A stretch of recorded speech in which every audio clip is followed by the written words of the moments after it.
కాంగ్రెస్ పార్టీపై బీఆర్ఎస్ విమర్శలు మానుకోవాలని జగ్గారెడ్డి సూచించారు. అధికారం లేకపోయినా కేసీఆర్ కుటుంబానికి నష్టమేం లేదన్నారు. 9 ఏళ్ల అస్తవ్యస్త పాలనతో ప్రజలపై అప్పుల భారం మోపారని జగ్గారెడ్డి చెప్పారు. రైతు రుణమాఫీపై మాట్లాడే అర్హత బీఆర్ఎస్ నేతలకు లేదన్నారు జగ్గారెడ్డి. దమ్ముంటే చర్చకు రావాలంటూ సవాల్ విసిరారు.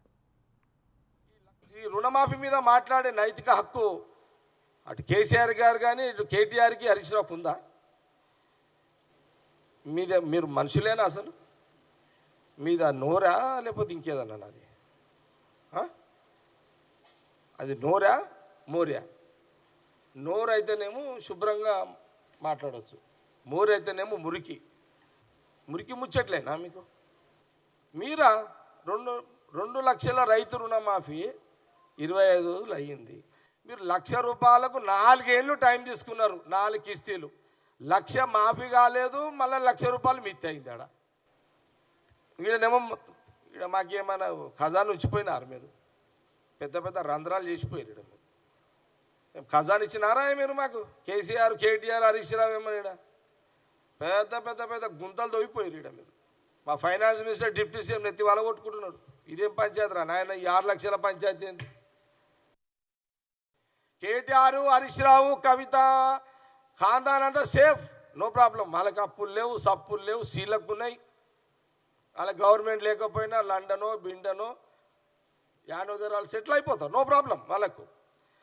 ఇప్పుడు నువ్వు అసెంబ్లీలో నువ్వు మాట్లాడుతున్నావు, ఏం మాట్లాడాలి? అవి జిమ్మెదారి ముచ్చట్లు. అవి హరీష్ రావు మాట్లాడుతున్నాడు, ఫైనాన్స్ మినిస్టర్.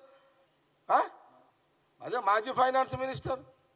బొంగరం నీది కాదు, తాడు నీది కాదు, మస్తు మాట్లాడుతున్నావు. బొంగరం నీది, తాడు నీది అయితే ఆ మాటలు వేరే ఉంటాయి. నీ జేబులకే కట్టావు కదా, నీదేం పోతున్నది హరీష్ రావు? మామయ్య ఆడ సంతకం పెట్టమంటే ఆడ పెడతీవి, బామర్ది ఆడ గుంజమంటే ఆడ గుంజుతీవి.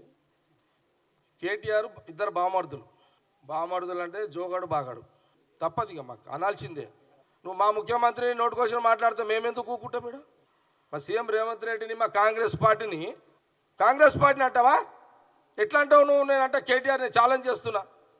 నువ్వు ఎట్లా నీకేం హక్కు ఉంది? తిరుపాల్ రెడ్డి, మన రోడ్డు మీద మనం టీ స్టాల్స్ ఆడేయడం మనం అడిగితే చెప్తారు ఎవరైనా. మేము అడుగుతున్నాం, కాంగ్రెస్ పార్టీ అడుగుతున్నా, మా గవర్నమెంట్ అడుగుతున్నా, సీఎం రేవంత్ రెడ్డి, మా ఫైనాన్స్ మినిస్టర్ అడుగుతున్నారు. నువ్వు 6 లక్షలు అప్పు తెచ్చినావు, ఓకే. ఈ 6 లక్షల మిత్తి ఎక్కడి నుంచి కడుతున్నావు? జవాబు చెప్తావా? 6 లక్షల మిత్తికి జవాబు చెప్తావా? ఈ దమ్ముందా?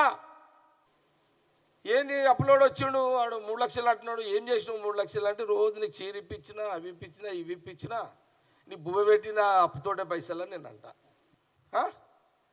నా పేర్లేమంటది? నీకు ఇవి ఓడదమ్మన్నాడు, ఇవన్నీ అప్పు తెచ్చి నన్ను ఓడు చీర కొనియమన్నాడు, బువ్వ పెట్టమన్నాడు.